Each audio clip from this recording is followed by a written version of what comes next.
గతంలో మాదిరిగానే తాజాగా రాడిసన్ బ్లూ హోటల్లో మళ్ళీ డ్రగ్స్ కలకలం సృష్టించింది. అండ్ మహామహులు ఇన్ సెన్స్ సినీ రాజకీయ ప్రముఖులు, పెద్ద పెద్ద వ్యాపారవేత్తల అబ్బాయిలు, పిల్లలు అండ్ సినిమా స్టార్లు కొంతమంది వీళ్ళందరూ దొరికేసరికి ఒక్కసారిగా నగరం అయితే ఉలికి పడింది. అండ్ ఆల్రెడీ రాడిసన్లోనే గతంలో కూడా ఒకసారి డ్రగ్స్ బయటపడ్డాయి. ఆ మధ్యకాలంలో పెద్ద ఎత్తున చాలామంది దొరికారు.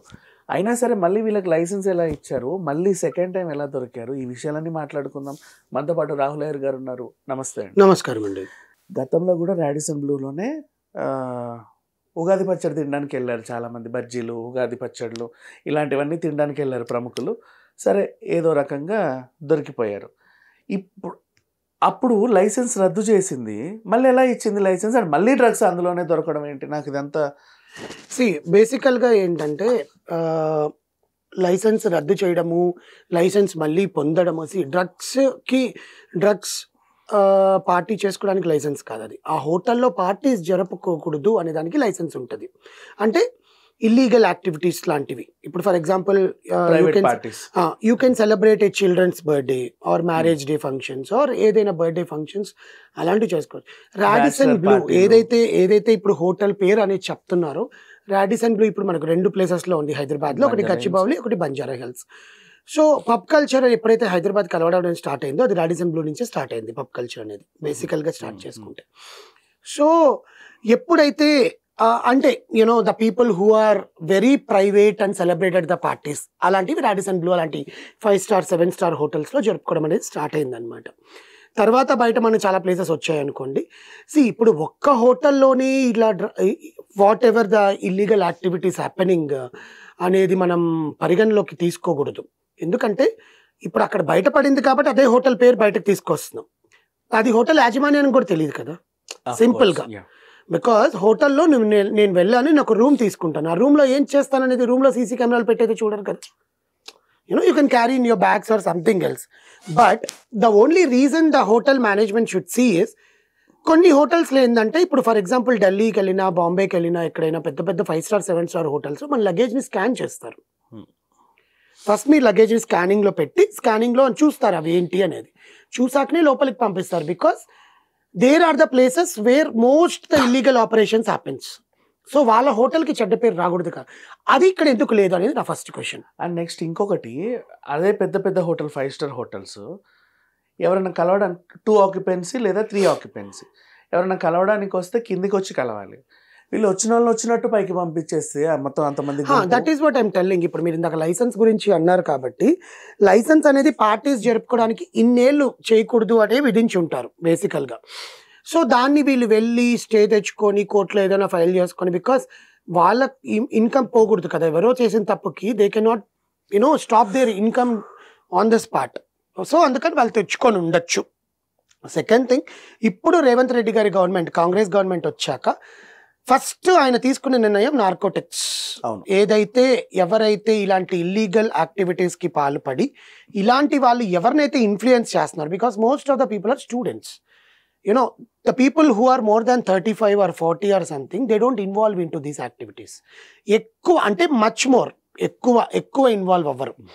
సో స్టూడెంట్స్, కాలేజ్ స్టూడెంట్స్, మన గాంధీ కాలేజ్ కానీ, నిజాం కాలేజ్ కానీ, లేకపోతే కోటి ఉమెన్స్ కాలేజ్ కానీ, ఇట్లాంటి కాలేజెస్ పిల్లల్ని అట్రాక్ట్ చేసి బడా బాబులు అంటే పెద్ద rich persons or sophisticated so well persons తీసుకొచ్చి వాళ్ళు వీళ్ళని మభ్యపెట్టి ఇది తీసుకోరా, ఇలా బాగుంటుంది అని చెప్పి బికాజ్ వాళ్ళకు ఒక దాని ఏమంటారు, ఒక కొత్త ఆనందంని క్రియేట్ చేసి స్టార్ట్ చేసింది.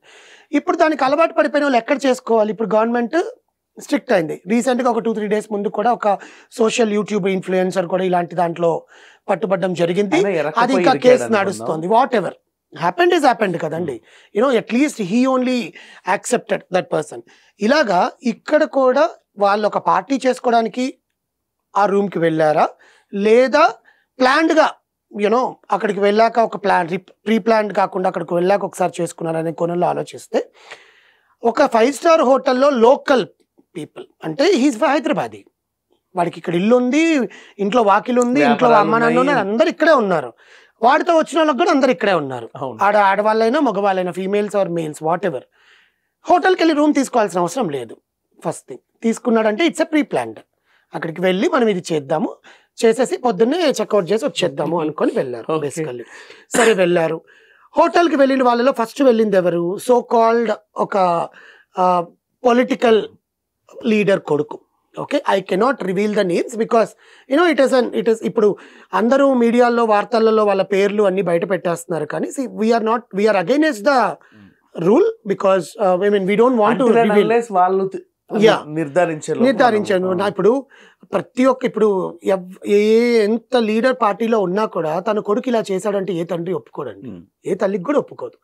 So we cannot reveal the names, but so called ఒక పొలిటికల్ పార్టీలో ఉన్న అబ్బాయి అక్కడ ఉన్నాడని, అతనే అతని పేరు మీద రూమ్ తీసుకున్నాడని, సో ఎక్స్ట్రా పర్సన్స్ ఎవరైనా వస్తే కూడా అలో చేయండి, నేను వాళ్ళకు కూడా పే చేస్తాను, we're just having a get together here అని చెప్పడం.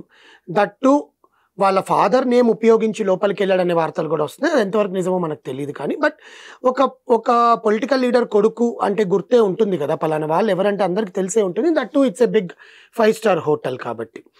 సో అక్కడ లోపలికి వెళ్ళడము, లోపలికి వెళ్ళి ఎవరు సమాచారం ఇచ్చారు, ఏ రకంగా సమాచారం పోలీసులకు ఇచ్చారు. బట్ రీసెంట్ టైమ్స్లో ఏమవుతోందంటే ఎవ్రీ వీక్ ఒక చెక్ చెయ్యాలి, ఈ హోటల్లో ఈ డే ఈ హోటల్లో చెక్ చేయాలి, ఈ డే ఈ హోటల్లో చెక్ చేయాలి అని చెప్పి ఒక రూల్ అనేది పాస్ చేయడం జరిగింది. సో దాంతోపాటు పోలీసులు వాళ్ళ పార్టీకి వాళ్ళు వెళ్ళి చెక్ చేసుకుంటున్నారు without somebody should not give any information అన్నట్టుగా కాకుండా. బట్ ఇలాంటి పెద్దవాళ్ళు లోకల్లో ఉండే వాళ్ళు హోటల్లో రూమ్ తీసుకున్నారని ఇన్ఫర్మేషన్ వస్తుంది కదా, 100%. ఆ కారణంగా కూడా పోలీసులు వెళ్ళుండొచ్చు. వెళ్ళినప్పుడు if they are not doing any wrong they would have open the door, hotel room door. ఇక్కడ ఏం జరిగింది, వీళ్ళు వస్తే 5 గంటల సేపు పోలీసులను అక్కడే ఉంచి రూమ్ డోర్ తీయకుండా బాత్రూమ్ లో పడేశారు అండ్ వాట్సాప్ చాట్ మొత్తం డిలీట్ చేసేసారు. అంటే ఇంకెవరి పేర్లు బయటకు వస్తాయో జనరిక్ ఐడియా జనరల్లీ. బట్ వాళ్ళకి తెలియని విషయం ఏంటంటే ఇప్పుడున్న టెక్నాలజీతో ఏది డిలీట్ చేసినా బ్యాక్ తీసుకురావచ్చు, అది పెద్ద విషయమే కాదు. బికాస్ వాట్సాప్ అందులో అన్ని iCloud లో ఉంటాయి, ప్లస్ వాట్సాప్ లో అదే నెంబర్ పెట్టి మళ్ళీ నువ్వు ఎప్పుడైతే అప్డేట్ అయ్యి ఉంటుందో అన్ని చాట్స్ వస్తాయి. Everything it will come. Technology is helping the police department to find the culprits బేసికల్. అంటే ఎవరు అమ్ముతున్నారు, నువ్వు తీసుకునేటప్పుడు నీకు తెలుసు అది ఏంటి అనేది కదా, అలాంటప్పుడు ఎందుకు తీసుకుంటున్నావు అనేది క్వశ్చన్, ఎవరు అమ్మారు అనేది నెక్స్ట్ క్వశ్చన్. సో ఇప్పుడు నీ వల్ల నీ తండ్రి పేరు, నీ కుటుంబంలో పేరు, డబ్బు ఉండొచ్చు, పలుకుబడి ఉండొచ్చు, నువ్వు బయటకు వస్తావు, అన్నీ ఉంటాయి. సో పోలీసులు అక్కడికి వెళ్ళడం జరిగింది. కింద ఎక్కడున్నారు, ఏ రూమ్లో ఉన్నారు అంటే వీళ్ళకుండే అథారిటీ ప్రకారం చెప్పారు. రెస్టారెంట్ వాళ్ళ పలానా రూమ్ నెంబర్లో ఉన్నారని చెప్పారు. వీళ్ళు అక్కడికి వెళ్ళి రూమ్ డోర్ నాక్ చేస్తుంటే they are not opening the door. They thought, వాళ్ళు ఏమనుకున్నారు, వీళ్ళు రూమ్లో లేరు అంటే రూమ్ తలుపు ఓపెన్ చేయకపోతే రూమ్లో ఎవరు లేరని వెళ్ళిపోతారేమో. జనరల్లీ నువ్వు రూమ్ చాలాసార్లు బెల్ కొడతావు, బెల్ కొట్టాక ఉన్నారా లేదా, వెళ్ళిపోయారా లేదా అనేది మనకు తెలుస్తుంది. లోపల తీసుకొని వెళ్ళే అధికారం ఉంటుంది కదా. But they cannot open the door until and unless they have a permission. Arrest warrant ఉండి అక్కడ నిజంగా ఏదైనా జరగకపోతే ఎగ్జాక్ట్లీ అసలు ఎవరు లేరేమో అక్కడ, వీళ్ళు కావాలని రూమ్ తీసుకొని సాయంత్రమే చెక్అవుట్ చేసేసి ఉండొచ్చు కదా, ఎనీథింగ్ హ్యాపెన్. బట్ పోలీసు వాళ్ళు వెళ్ళింది నిర్ధారించుకోవడానికి వెళ్ళారు, అసలు అక్కడ ఏం జరుగుతుంది, నిజంగా ఏమైనా జరుగుతుందా లేదా, జస్ట్ గెట్ టుగెదర్ ఆల్కహాల్ తీసుకుంటే it's okay fine, they can drink in the room and they can go. But they thought they are doing some illegal activities. కర్మగాలి ఏంటంటే సేమ్ హోటల్ ఈజ్ రిపీటింగ్లీ ప్రతిసారి అదే. అది ఆ యాజమాన్యం ఎందుకు అంత చర్యలు తీసుకోవట్లేదా, లేకపోతే దాని వెనకాలే ఉండే బడాబాబులంతా కూడా మేము ఉన్నాం మీ వెనకాల, మీరు ఎన్నైనా చేయండి అని చెప్తున్నారా, ఆబ్వియస్ గా తెలియదు బేసికల్ గా. సో వీళ్ళు తలుపు తీయలేదు, వీళ్ళు లోపల ఇంకా తెలిసిపోయింది సంథింగ్ సమ్వన్ హ్యాస్ కమ్ అని. ఎందుకంటే అంతసేపు బెల్ కొట్టరు, అంతసేపు నాక్ చేయరు. వీళ్ళు తెలివిగా ఏం చేశారు, మేమే తెలివిమంతులు, మీరేనారా మేము కూడా తెలివిమంతులం అని చెప్పి లోపలికి వెళ్ళి మొత్తం తీసుకొని వెళ్ళి ఆ వాష్రూమ్ ఫ్లష్ కొట్టేశారు. దెన్ వాట్సాప్ చాట్ అంతా డిలీట్ చేశారు. సరే అప్పుడు తలుపు తీశారు, పోలీసులు వచ్చారు. ఏంట్రా ఏం చేస్తున్నారు, ఇంతసేపు ఏం చేస్తున్నారు అంటే మేము పడుకున్నాం సార్, మేము నిద్రపోతున్నాము అన్నారు. 9 గంటలప్పుడు నిద్ర ఏంద్రా అని వీళ్ళు అడిగారు బేసికల్గా. వాట్ ఎవర్ ద క్వశ్చన్, ఏదో సంథింగ్ హ్యాపెన్, సరే పదండి మిమ్మల్ని అందరినీ ఒకసారి టెస్ట్ చేయాలి అది ఇదండి, ఎందుకు సార్ అది ఇదని గొడవ పెట్టుకున్నారంట. ఇంకా ఆ వాదాలన్నీ జరిగిన తర్వాత వాళ్ళని తీసుకొని వెళ్తే ఒక పర్సన్కి టెస్ట్ చేశారు.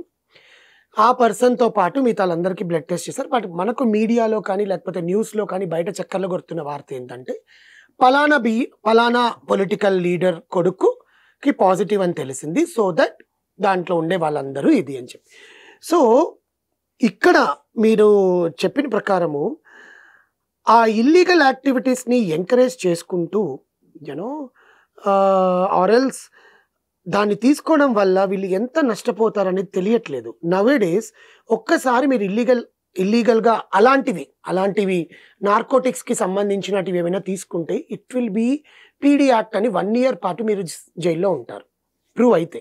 అది తీసుకున్న వాళ్ళు, కొన్న వాళ్ళు, అమ్మిన వాళ్ళు, ముగ్గురు. These people are not knowing that fact. Alcohol drinking is injurious to health, but it is not injurious to the people. ఇలా చెప్పుకోవచ్చు కదా, నేను డిప్రెషన్లో ఉండి చనిపోవాలనుకున్నాను, డిప్రెషన్ నుంచి బయటపడడానికి తీసుకుంటున్నాను. అంటే పాపం వాళ్ళు యాక్టర్స్ కాదు కదండి. Okay, yeah. సో బేసికల్గా ఏంటంటే యాక్టింగ్ చేసే వాళ్ళకి ఏంటంటే స్పాంటేనియస్లో వచ్చేస్తాయి అనమాట కన్నీళ్ళు. అంటే ఇప్పుడు నువ్వు ఏడు అంటే వాడు ఏడవాలి. అవును. ఇప్పుడు వీడిని ఆడవలేడు కదా, వీడు ఒక స్టూడెంట్, ఎట్లా ఏడుస్తాడు? కొడితే ఏడుస్తాడు, దొరికిపోయి బాధతో ఏడుస్తాడు, తర్వాత విషయం. కానీ స్పాంటేనియస్ గా నువ్వు పోలీసులు అడిగే క్వశ్చన్ కి లేకపోతే అవతల వాళ్ళు ఏదైనా అడిగే క్వశ్చన్స్ కి నీ స్పాంటేనియస్ గా కన్నీళ్ళు అంటే వాడు యాక్టర్ అయి ఉండాలి. ఒక ఆర్టిస్టే చేయగలరు. ఉన్నారు, 2 artists కూడా ఉన్నారు. వాళ్ళు అసలు I mean I cannot deviate the topic, but generally ఏంటంటే అది తీసుకుంటే గ్రేట్, మేము అది తీసుకుంటున్నాము, మీరు ఆల్కహాలే తాగుతున్నారా, మేము దానికన్నా ఎక్కువ అంటే గొప్పలు చెప్పుకోవడానికి తీసుకుంటున్న ఇల్లీగల్ యాక్టివిటీస్ని సమర్థిస్తున్న ఫ్రెండ్స్, వెల్ విషర్స్, పేరెంట్స్ నేను అననండి, because parents never support in those activities. ఎంత డబ్బున్నా ఎంతున్నా పేరెంట్సే, తల్లైనా తండ్రైనా. బట్ చుట్టుపక్కల ఫ్రెండ్స్ అయినా అరే కాదురా అంటే ఏం కాదు అనడం, నేను ఉన్నాం కదా నాకేం పలుకుబడి ఉంది, మా నాన్న ఇది అని చెప్పడం, వాడు ఉన్నాడు కదా మనకేంటి అనడం. ఇప్పుడు అక్కడ ఒక అమ్మాయి కూడా ఉంది అని మనకు వార్తలు వినిపిస్తుంది. 2 అమ్మాయిలు ఉన్నారు. ఓకే, కుషిత కల్లపు అండ్ లిషి గణేష్,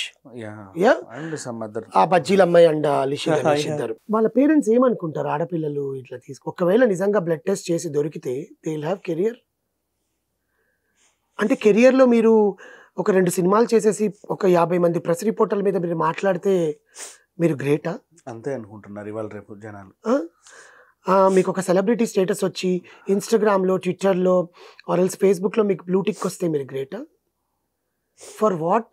ఎంత కష్టపడి పైకి వచ్చి ఉంటారు. ఐఎమ్ నాట్ టెలింగ్ దట్ వాళ్ళు కష్టపడకుండా పైకి రాలేదని కాదు, అంత కష్టపడి పైకి వచ్చి అంత టాలెంట్తో పైకి వచ్చి ఇలాంటి ఊబిలో కూరుకుపోతుంటే చూసే జనాలకు కూడా ఓహో ఇట్లా మేము పైకి వచ్చి ఎంత కష్టపడి పైకి వచ్చినా మేము at the end of the day ఏదో ఒక స్టేజ్లో ఇట్లా ఉండిపోవాలి అని అనిపిస్తుంది.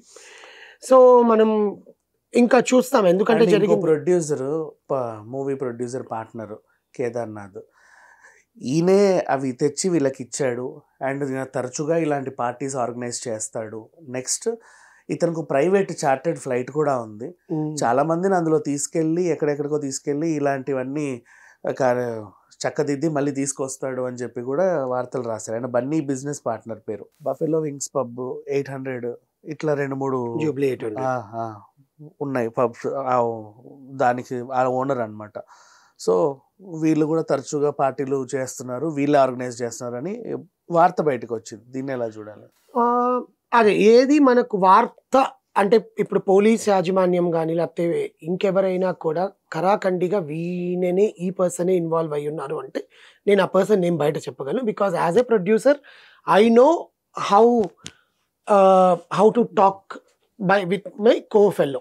Okay, but the thing is like అతనుకి పబ్స్ లేకపోతే ఏదైనా పార్టీ ప్లేసెస్ ఆర్ ఎల్స్ ఏదైనా కఫేస్ ఆర్ హ్యాంగ్అవుట్ ప్లేసెస్ ఉన్నంత మాత్రాన అతనే ఇవి ఆర్గనైజ్ చేస్తాడు, అతనే వీటిల్లో ఇన్వాల్వ్ అయ్యాను అనుకోవడం తప్పు. బట్ ఇతను ఉన్నాడు కదా నా వెనకాల, ఇతందే కదా అని వీళ్ళు రెచ్చిపోవడం వీళ్ళు తప్పది. దీనివల్ల ఏమవుతుంది, ఇప్పుడు ఇతనే తీసుకొచ్చి ఇచ్చాడు అంటే మైట్ బి ఒక పార్సల్ వచ్చింది బాబు ఇదిగో నీకని చెప్పిచ్చి ఉండొచ్చు. అతనికి తెలుసా దాంట్లో ఏముందా అనేది? మేబీ తెలుసుందా అని అనుకుందాం, మీరు చెప్పిన ప్రకారమే తెలిసిందే అనుకుందాం. సో దట్ ఫస్ట్ అతనికే కదా ఫస్ట్ శిక్ష పడుతుంది. He also know right what is happening. అంటే దొరికితే దొంగలు దొరకకపోతే రాజులు అనుకునే కాలంలో ఉన్నాం మనం బేసికల్గా. కానీ ఇప్పుడు ఏమైపోయిందంటే ఈరోజు మనం ఒక తప్పు చేస్తే రేపే దొరికిపోతున్నాం. అంత టైం ఇవ్వట్లా గాడ్ కూడా. Seriously I'm telling you. ఒకప్పుడు ఏంటంటే ఒక టైం ఫ్రేమ్ ఉండేది, అరే ఇంత టైం ఫ్రేమ్ వరకు మనకు దొరకమేమో అని మన మనసుకు తెలిసేది. యూనో ఇన్నర్ హార్ట్కి మనకు తెలుస్తుంది మనం ఎప్పుడు దొరికిపోతామా ఎప్పుడు దొరకమా అనేది we will come to know in our inner heart. అలాంటిది ఒక టైం ఫ్రేమ్ అనేది తగ్గుతూ వస్తుంది. అంటే మనిషి జీవిత కాలం కూడా తగ్గుతోంది, బతికే కాలం కూడా తగ్గుతుంది. అలాంటప్పుడు మన మైండ్కి ఒక సిక్స్త్ సెన్స్ అనేది ఉంటుంది. మనం ఈరోజు తీసుకొని ఈరోజు హ్యాపీగా ఉంటాం అంటే అది తీసుకున్నప్పుడు మనకు తెలియదు, పక్క రోజు అదే ఒక భయం మొదలైపోతుంది, సంథింగ్ విల్ హ్యాపెన్ అని. That is the thing happen today. So ఇప్పుడు మీరు ఏదైతే కేదార్నాథ్ అని చెప్తున్నారో ఒక పలానా ప్రొడ్యూసర్ ఆయన, I cannot comment on that thing అండి బేసికల్గా చెప్పాలంటే. But if at all he is involved, he might come out, he might do the businesses again or something, but my only thing is he cannot do again. And adokate nenu cheppagalanu. So let's see how far this narcotics case will run in the Telangana government, and ఎంతమంది ఇంకా బయటకు వస్తారు, ఎంతమంది ఆవకాయ పచ్చళ్ళు లేకపోతే ముద్దపప్పు అన్నాలు బజ్జీలు తినడానికి రాడిసన్ బ్లూ హోటల్కి లేకపోతే వెస్టిన్ హోటల్కి లేకపోతే యూనో ట్రైడెంట్ ఆర్ ఐటీసీ కోహినూర్కి వెళ్తారో త్వరలో తెలంగాణ గవర్నమెంట్ బయట పెట్టబోతోంది. Please my only sense request from our channel and this, please ఇలాంటి మత్తు పదార్థాలకి ఇల్లీగల్ యాక్టివిటీస్కి దూరంగా ఉంటే మీ లైఫ్ బాగుంటుంది, మీ పేరెంట్స్ లైఫ్ బాగుంటుంది, మిమ్మల్ని నమ్ముకునే లైఫ్ బాగుంటుంది. ఇలా మీడియాలోకి ఎక్కరు. Thank you.